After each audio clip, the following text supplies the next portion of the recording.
right, so we're diving into fitness today.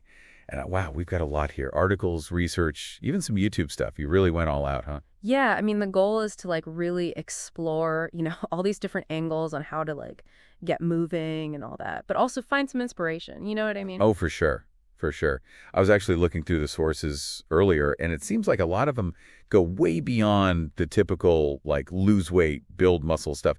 It's more about, like, the mental side of fitness, right? Exactly. It's like they're really digging into like the mental and emotional aspects of fitness, this idea of like connecting with your body and finding a sense of purpose in how you move. Okay, so we're not just talking about, like, hitting the gym and chugging protein shakes. Not exactly. I mean, we'll definitely touch on the practical stuff, but it seems like the real focus here is on finding that like deeper motivation, that why that keeps you going, even when you just want to lay on the couch.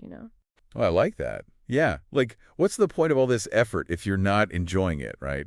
Speaking of enjoyment, one of the things that really jumped out at me was this YouTube channel, Sweat Soul Success. Have you seen these? Oh yeah, definitely. They have this amazing energy. It's hard not to get caught up in it, right? Yeah, yeah. They make exercise feel like a celebration, not a chore. Right. And that's something I noticed popping up in a lot of these sources, this idea of like finding joy in movement. It doesn't matter if it's dancing or hiking or even just taking a walk. Yeah, totally. I remember one of the videos they were talking about how even playing tag with your kids counts as cardio. Right. It Yeah. makes you think like, when was the last time you actually felt that kind of, pure joy just from moving your body? That's a good question. And it seems like all these sources are really pushing you to think about that, to figure out what kind of movement makes you feel good. Yeah, they really emphasize this idea of listening to your body, paying attention to what feels good, and then choosing activities that really resonate with you. That makes a lot of sense. I mean, if you force yourself to do something you hate, you're probably not going to stick with it. But if you find something that gets you excited, something that makes you feel energized, that's different. Totally. And that's where this idea of finding your why comes in. It's not just about losing weight or looking good. It's about connecting with something deeper, something that motivates you even when it's tough. They actually had a video about that, right? Something about finding your fitness motivation. Yeah, it's called Unlocking You Fitness Why, Discover Your Powerful Motivation. They talk about like people who overcame incredible challenges to reach their fitness goals, and the one thing they all had in common was this deep personal reason. I'd love to hear about some of those stories. Anything that really stuck with you. Well, there was this one woman training for the Boston Marathon. She had some serious health problems, but her why was so strong it helped her push through everything. It was about proving to herself that she could do anything, and you could just feel that determination. Wow, that's incredible. When your why is that powerful, giving up is just not an option. Right. And it really highlights how important the mental side of fitness is. So many of these sources talk about how it's not just about physical strength, it's about mental resilience, discipline, and pushing yourself beyond what you think you can do. So it's like building those mental muscles is just as important as the physical ones. Absolutely. And it's a journey of self-discovery, too. When you challenge yourself physically, you learn so much about your capabilities and what you're really made of. Okay, so we've got the why, the joy of movement, the mental toughness. It sounds like fitness is way more than just going to the gym. It definitely is. It's about finding an approach that works for you on every level, physically and mentally. Speaking of the gym, I got to ask, what did you think of their videos on morning workouts? I'm curious to hear your thoughts too, actually. Okay, well, full disclosure, I am not a morning person at all. So I was a little skeptical going in, but I have to say, they make a pretty strong case. Really? What stood out to you? Well, they talk about how starting your day with movement can like create this ripple effect, like it boosts your energy, focus, and mood for the entire day. And they had some pretty practical tips too, like prepping everything the night before so you don't have to think in the morning, and putting your alarm across the room so you actually have to get out of bed to turn it off. Oh, yeah, those are classic. Anything to avoid hitting that snooze button, right? And even starting small, even just 10 minutes of yoga or a quick workout can make a huge difference. It's about building consistency, building that momentum. Yeah, like once you get the ball rolling, it's easier to keep it moving. Exactly. And speaking of keeping things moving, let's talk about goals. We all have those vague ideas like get in shape or be healthier, but these sources really emphasize how important it is to set specific, measurable goals that actually mean something to you. Okay, so instead of just saying, I want to get fit, I need to be more specific. Like, what kind of goal are we talking about? Think about something that really excites you, something that makes you a little nervous, but in a good way. It could be running a 5K, learning to do a headstand in yoga, or even mastering a tough dance routine, anything like that.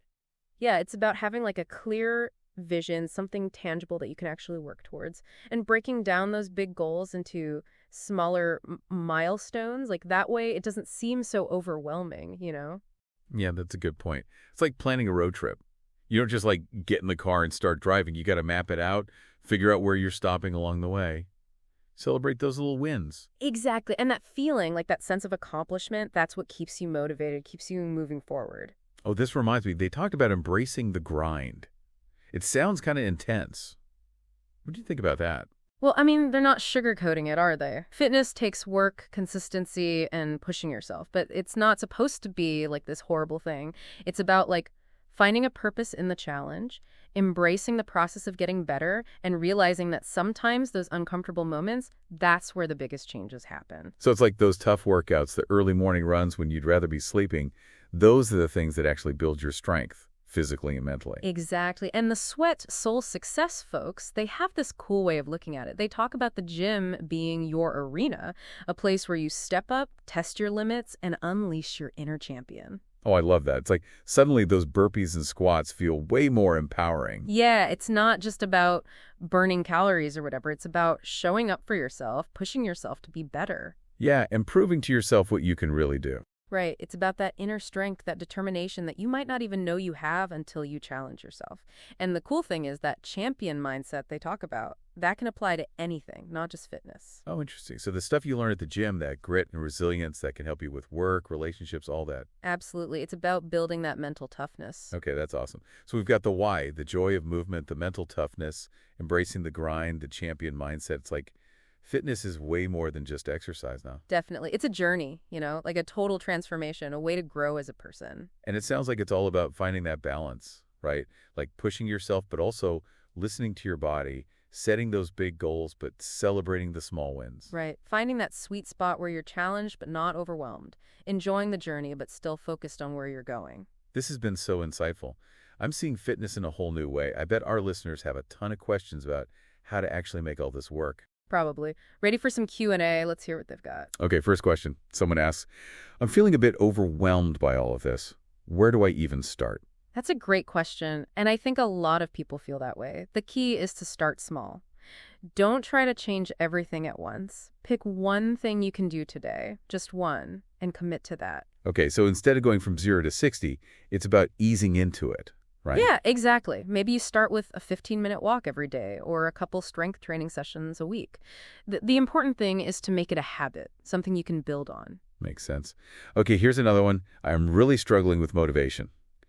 Any tips on how to stay consistent when I just don't feel like working out? Oh, motivation comes and goes. That's totally normal. Remember those whys we talked about? That's where they come in. When you're not feeling it, connect back to that reason, that purpose that drives you. So instead of relying on motivation, which can be fleeting, it's about tapping into that deeper inspiration that's always there. Exactly. Visualize yourself hitting those goals. Think about how good exercise makes you feel. And don't be afraid to try different things until you find something you actually like doing. Okay, here's one I think a lot of people will relate to. I get discouraged when I see other people who seem way fitter than me. How do I stop comparing myself? Ugh, comparison is the worst. It's so easy to fall into that trap. But remember, everyone's journey is different. Focus on yourself, your own progress, your own victories. You're not competing with anyone but you. Yeah, I love that. It's about looking inward, not outward. Exactly. And instead of feeling jealous or whatever, use other people's success as inspiration. Let it motivate you to keep going. Awesome. All right, let's see. I have a crazy busy schedule. How do I actually find time for exercise? It's all about prioritizing and getting creative. Can you squeeze in a workout during lunch? Take the stairs instead of the elevator? Little things like that can make a difference. Yeah, and maybe involve your family and friends. Go for a hike, play basketball, even have a dance party in your living room. Got to always have to be at the gym. Exactly. Find ways to just move more in your everyday life. You'll be surprised how much it adds up. Okay, last one. This one's kind of specific. We've tried to get into fitness before, but I always give up after a few weeks. How do I stay motivated this time? Well, first of all, it's important to remember that setbacks happen. Don't beat yourself up if you fall off track. Just get back on, remember your why, and focus on consistency. So those small, consistent actions, those are the things that make the biggest difference over time. Totally. And don't be afraid to ask for support. Find a workout buddy, join a class, maybe even work with a trainer. Having people to support you to make all the difference. Man, that Q&A was great. I feel like we covered so much: the why, the grind, the champion mindset. Yeah, definitely a mental workout. Hopefully everyone's feeling inspired to put some of this stuff into practice. Absolutely. Before we wrap up, though, were there any other, nuggets of wisdom from these sources that really stuck with you? Hmm. One thing that stood out was how much they talked about celebrating those small victories, you know?